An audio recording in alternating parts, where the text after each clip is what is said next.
Olá, tudo bem? Hoje vamos dar continuidade aos comentários sobre filosofia medieval com foco na patrística. Parte da patrística, baseada na filosofia greco-romana, buscou instrumentalizar a fé com fundamentos racionais. O principal responsável por essa empreitada foi Santo Agostinho, filósofo nascido em Tagaste, antigo território romano, mas hoje pertencente à Argélia. Agostinho acatou a dicotomia platônica que fala em um mundo sensível e um mundo inteligível, ou mundo das ideias, mas adaptado por ele para ideias divinas. Agostinho também converteu para o cristianismo a teoria da reminiscência, que fala da lembrança progressiva das ideias eternas, a iluminação, que diz que conservamos verdades eternas porque elas nos são dadas por Deus. Para Santo Agostinho, o corpo deveria ser dominado pela alma e não o contrário, já que a alma é superior ao corpo. Para o filósofo, quando o indivíduo age ao contrário, deixa o corpo dominar a alma. Ele está deixando o eterno ser subordinado por aquilo que é transitório. A liberdade para Agostinho está em o indivíduo conciliar as suas ações com a vontade divina. Isso seria possível pela via ascendente que parte do mundo exterior, com o uso dos sentidos em direção ao espírito.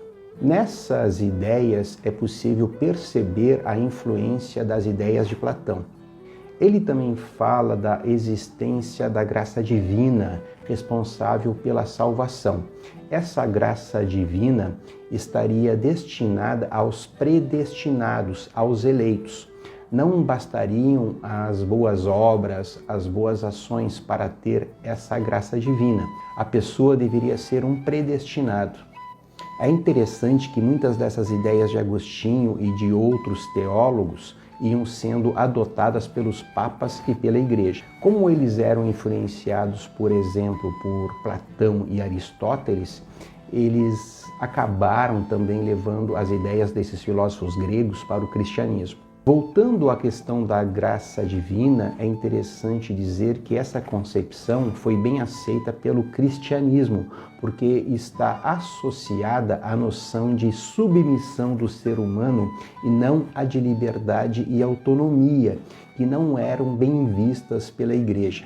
A igreja não queria aceitar a ideia de que meras ações bastariam para a salvação, porque isso daria autonomia ao indivíduo e tiraria o controle sobre ele.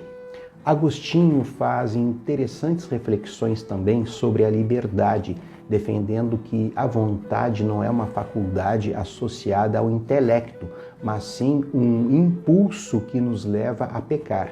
A liberdade para Agostinho tem origem em uma vontade viciada que se inclina para o pecado e não na razão que diferencia o bom do mal. Então, para ele, para Agostinho, o indivíduo não poderia gozar de uma autossuficiência e autonomia, porque tenderia ao que é mal e pecar. Se o indivíduo for um eleito, a graça divina pode resgatá-lo. Agostinho via a razão como auxiliar da fé e a esta condicionada. Para ele, a fé faz o indivíduo acreditar em coisas que nem sempre são compreendidas pela razão. Para ele, Agostinho, é preciso crer para entender, porque a fé iluminaria os caminhos da razão e a compreensão iria comprovar a crença depois. Isso tudo quer dizer que, para Agostinho, a fé apresenta, revela verdades ao indivíduo direta e intuitivamente. Após a razão esclarece aquilo que a fé já adiantou. Agostinho deixou obras como Confissões, que é uma autobiografia, e Cidade de Deus, onde ele trata da relação existente entre política e religião. Agostinho, como herdeiro do maniqueísmo, que entendia o mundo como uma luta entre o bem e o mal, o corpo corpo e a alma, a luz e as trevas, entendia que o indivíduo tem uma propensão para o mal, para o pecado. A pessoa já nasce má por conta do pecado original e apenas um empenho consciente pode fazer ela suprimir esse vício. Como Agostinho enxergava o mal como sintoma do distanciamento de Deus, ele era um entusiasta da ideia de uma educação religiosa para corrigir esse distanciamento indevido. Agostinho também sofreu influência do ceticismo, que se manifesta em sua desconfiança do conhecimento fornecido pelos sentidos, já que esse conhecimento é variável, transitório e inconstante. Bom, espero que tenha sido proveitoso. Muito obrigado por assistirem e até o próximo encontro.